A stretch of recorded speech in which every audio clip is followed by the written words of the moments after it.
What's up, YouTube guys? And I'm back with another video.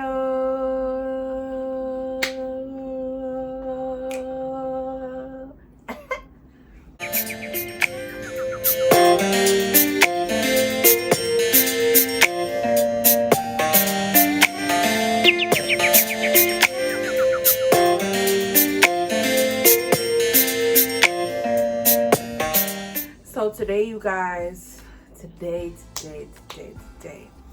to be honest with you guys, I was dreading making this video because I don't like to, live in the past or anything. I don't really like to talk about what happened in the past. Whatever happened, happened, and I'm trying to like move forward and not even look back type stuff. So I was dreading talking about this because this means me tapping into my old feelings and telling y'all how I felt during this time and really during this whole story time about this particular situation that I was in for about 2 years before I met my boyfriend. So I'm not going to talk too much longer. We're going to get right into the video, okay? So today, you guys, today's story time will be about how I found a girl in my ex's house while I wasn't even in the state, while I wasn't even in New York. And let me give this little backstory or whatever. I'm not going to say no names because I don't say no names on here really. So y'all can go search these people up, look for them and stuff like that. This is just a story, nothing more than a story. That's it. So my ex, before my current boyfriend right now, we met in high school. Actually went to the same high school together. He was 1 year older than me. So, that for me, I always wanted somebody that was 1 to 3 years older than me, no higher than that, because at that point it's just like, what are you into me for? We're not even around the same age after that. So yeah, but yeah, we met in high school, and really everybody was surprised that I was speaking to him because the first 2 years of my high school experience, I wasn't speaking to him. Didn't say hello, didn't say nothing in the hallways. I didn't even know this kid, to be honest. Like, I knew of him because I had friends that had the same class as him and stuff like that, that already spoke to him, that already was cool with him. So I knew of him, but I didn't speak to him. So around January, sorry. Around junior year, which is of 11th grade year, if nobody knows what that is. Hopefully y'all all do, because nobody's dumb. But junior year, that's when me and him really connected, because we had the same art class and stuff like that. And usually when you first get to know somebody, you don't really see their true colors until a little bit down the road. And when I first met him, I didn't feel like he was gonna do me wrong, petty, did what he did in this story. And it was just like, a lot of things you don't know off the jump, off the first time y'all speak, hang out. Even over the course of a year, you will never fully know a person until a couple of, you know what I'm saying? Or even you could know somebody in a year, but you can't know everything, you know what I'm saying? But yeah, we got together my ending of my junior year into my senior year, and he graduated. And at first I was just like, I don't know why we even started that relationship, because particularly I really wanted somebody around my age so we can really experience high school together. Excuse me. And really so we could just go to prom together, see a trip. It's me and that person having fun, and of course with my friends back then, and stuff like that. So really, let me just get into the story, because the story is crazy. So really, the whole almost 2 years I was with this man, well, boy, because he didn't treat me like he was a man. He treated me like a little boy, if I want to be honest with you. So, but over the course of these 2 years, almost 2 years with this man, you know, he treated me horribly. He didn't really want to like be seen with me. If it was like people knew of me, like his friends knew of me, people around the school knew of me and stuff like that, but it was never us being seen in public. So and you know, that was really one of my problems. I used to always express to him, like, you know, you and your best friend are always doing stuff together. Like, he would take her out to eat, he would go shopping with her, he would pick her up from work, he would do all this extra stuff. And when I want to do something, he didn't want to do it. Like, for my birthday, when I asked him to come out, because I was going bowling with my friends, going out to eat, you know, nothing big, a little simple, something stuff. Because for me, I don't really go out all out for my birthday. Like, I just do whatever's convenient for me and what I want to do, and that's it. But yeah, so getting into the story, I had a problem with his best friend, you know, and because I'm a female, I read between the lines of females. Like, there's a lot of catty females out there that will try you over your man, right? And really, up to me, I'm not about to be catty with no female. That's just me, because I'm not in a relationship with her. I don't particularly care what she does. The only thing I'm really worried about is what my man is doing. Are you paying attention to her? Are you doing things with her that you're supposed to be doing with me? Like, that was the whole issue. And before this, we already had an issue with this girl. Like, I told him, like, if you still messing around with her, you could just go do that. Like, why are you even sitting here lying to me, knowing daggone well I see what I see? And both times I saw it by myself. 2 times I saw it by myself. Or the first time it was brought to my attention what you was doing with her. So it's like, okay. But, you know, I'm in North Carolina. Mind you, me and him is still rocky. I'm still not really feeling him. I really felt like it was coming to an end, because we never saw each other. We never went on a date. Nothing. The only thing I met him up on was his house. I was the only one that was willing to travel, willing to go out. He was never willing to do anything, and that's a fact. So I'm in North Carolina because my grandmother is extremely sick. You know, she's about to pass in a couple of days type of sick. So I'm down there worrying about her. And, you know, I'm looking for his support. Still didn't want to speak to me. It was really like, the only time he would like stay on the phone with me was really during the nighttime when we was about to go to sleep. Because every time what we used to do when we was on the phone was watch Meet the Browns at nighttime. And that was it, really. That was the only time we really spent doing something together was that. So, like I told you, down there in North Carolina, because my grandmother's really sick at this point. And, you know, when you're going through a hard time, you expect somebody that you're with to be like your motivation a little bit. Not saying you don't have motivation for yourself, but it's just like motivation to, you know, think positively, you know, to keep you out of the dark moments in your head during that time, and especially your feelings during that time, because anybody that has experienced death in the family, I know it's like, I know especially for me, it hits me pretty hard. And, you know, sometimes I like to be around somebody that, you know, that can pick me up, that can, you know, put a smile on my face when I'm not feeling like smiling and stuff like that. So really, he was terrible at that. Like, never ever did that, never ever did anything like that. So you know, it comes to a time where my grandmother passed away. And at this point, I'm going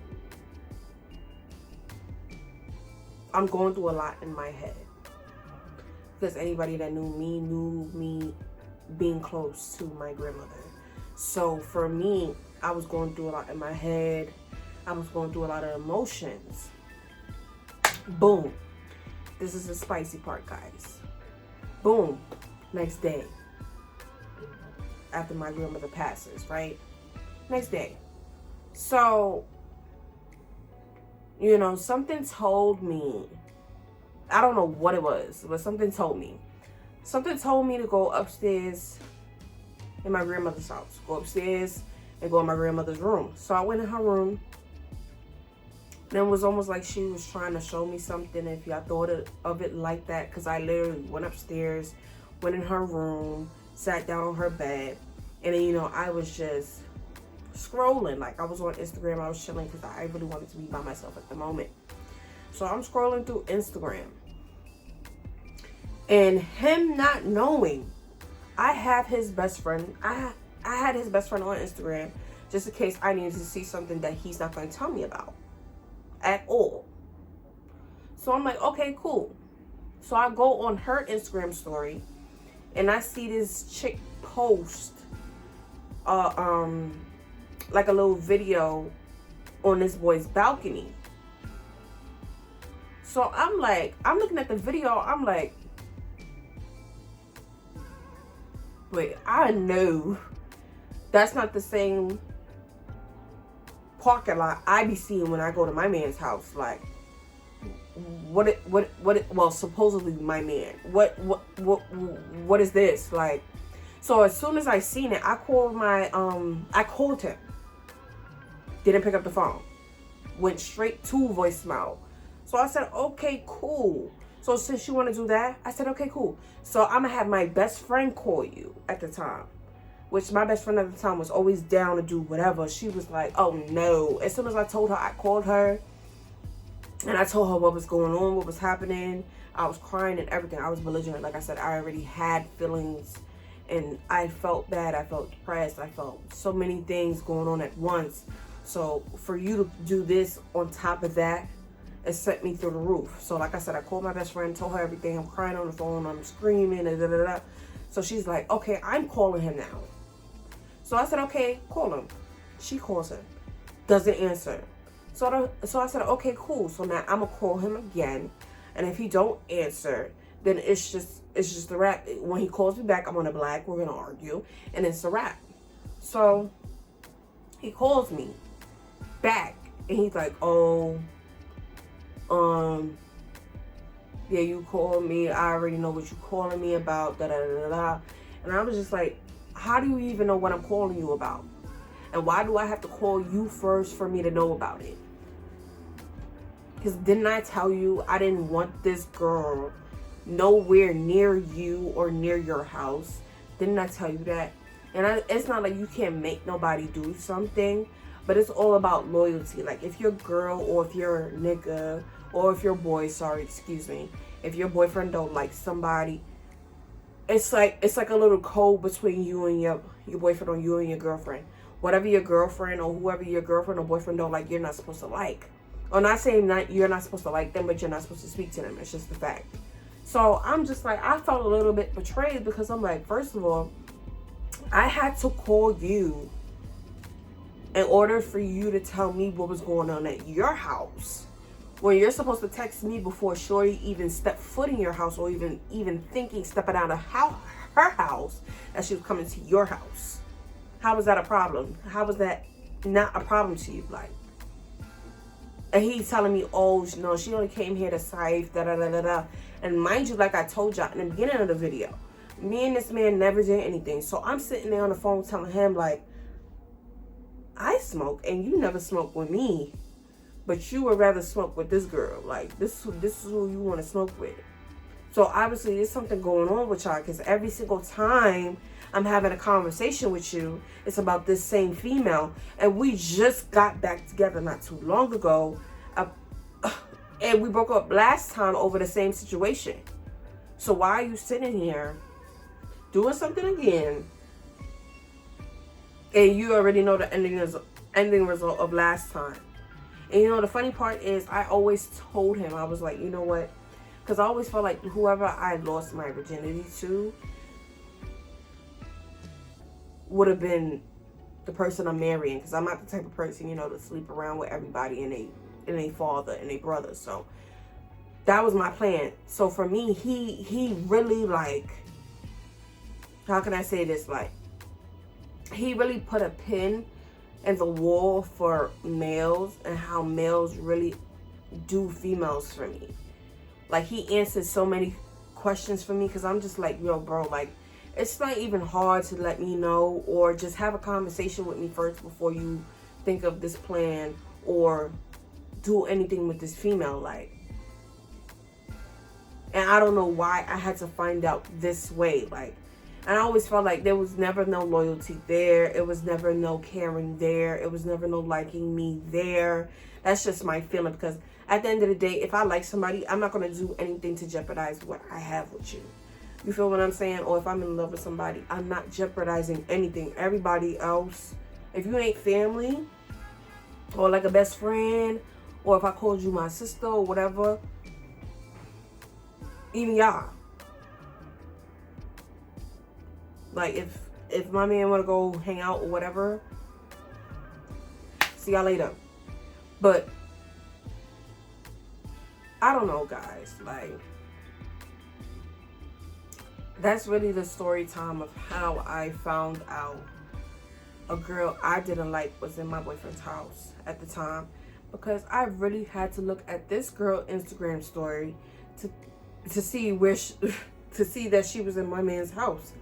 Like, and I gotta stay doing this because that wasn't my man. That was obviously hers. That wasn't mine. Period. And that's how I'm always gonna feel, because every time I look back in that time frame, in that moment, and in that, you know, phase of life, I get mad at myself constantly, because I'm just like, yo, there were so many signs, bro. So many signs of me just leaving this man, and I never did, because I always felt like, you know, you're not going to always get 100% what you want. So you're going to go through the trials and tribulations with somebody until you get to that point. But being with him, it's just like, you know, if I am in a relationship, it should be a two-way street. We should be on the same page. I shouldn't be on one page and you be on another. No. Not going to happen. You should not ever be in a relationship where a man be like, oh, you got to ask a man how he feel. If a man feels some type of way about you, he's going to say it. I was in a relationship with a person that didn't even want to call me babe, princess, whatever. I was called my name, which is Maya, 24/7. That man never gave me no affection, never ever took me on a date, never did anything. That man never ever did anything for me. And I used to, like, be there for him 24/7. And my stupid behind used to always tell him, like, oh yeah, I will always wait for you. The Maya I am now, yeah, wait on that. But okay, guys, this is the end of my story time, MA family. I really just wanted to tell that story to really just relate to y'all and relate on a perspective of, I've been in a messed up relationship. Even my relationship now isn't perfect, far from it, but it's way better than my last. And I don't want nobody to feel like, oh, love don't exist. You know, after you get out of a messed up relationship, you won't find nobody else. You will definitely find somebody else. It's just that you really have to, you know what I'm saying, like, keep your standards. Don't knock your standards down. I'm not saying if your standards is crazy, oh, he gotta make 6 figures and all that extra stuff. Money, I know money is important, but when you looking for somebody, money is just a bonus. And that bonus is what can he put to the table and match yours. But I'm just saying, when you're looking for a person, you're really just looking for a motivating person, a person that's motivated to do something, a person that got something going for himself, a person with an amazing personality spiritually. He's a Christian, everything. Like, you have to make sure that you're not settling for less because you see everybody else in a relationship, so you want to jump in one. Don't do that. Because a lot of the times, that's what I feel like I did. And that's why I ended up in certain situations that I was in, because I was just so easily to jump into something because, oh, that person just seemed like they care about me, so I just want to try this. And it's just a no. Because even with this same story time I'm telling y'all right now, this person put me through so much, like, how can I say, so much, not really heartache, but in a way heartache, because I really didn't give as much as I give now in my current relationship, thank God. But I gave a lot in that relationship that really was just was taken for granted and wasn't really even seen or taken serious. So at the end of the day, it is what it is. And like I said, a lot of times in life you go through situations to make you a better person, make you a stronger person. So, and it definitely did make me into the person I am today, that I don't tolerate none of that mess, period. But MA family, I thank you guys for supporting me. I thank you guys for watching me. And for any new members on this channel, welcome to the MA family. Welcome, welcome, welcome. You're going to be on this journey with me, and it's about to be lit on this channel. So stay tuned, because it's Videotober. I know everybody's saying Vlogtober, but I don't really like vlogging, because if I'm vlogging, I like to vlog something I'm actually doing and not just showing you what my everyday life consists of, which is getting up, taking the showers, brushing your teeth, like all that extra stuff, what everybody does every day. So yeah, you guys, thank you for watching my video. Stay tuned for tomorrow's video, because I will be doing like a little fashion overhaul. You know, this is fashion over what I got on right now. But that video will be going up tomorrow, so stay tuned for that. Thank you guys for supporting me. And we're going up, like I said. So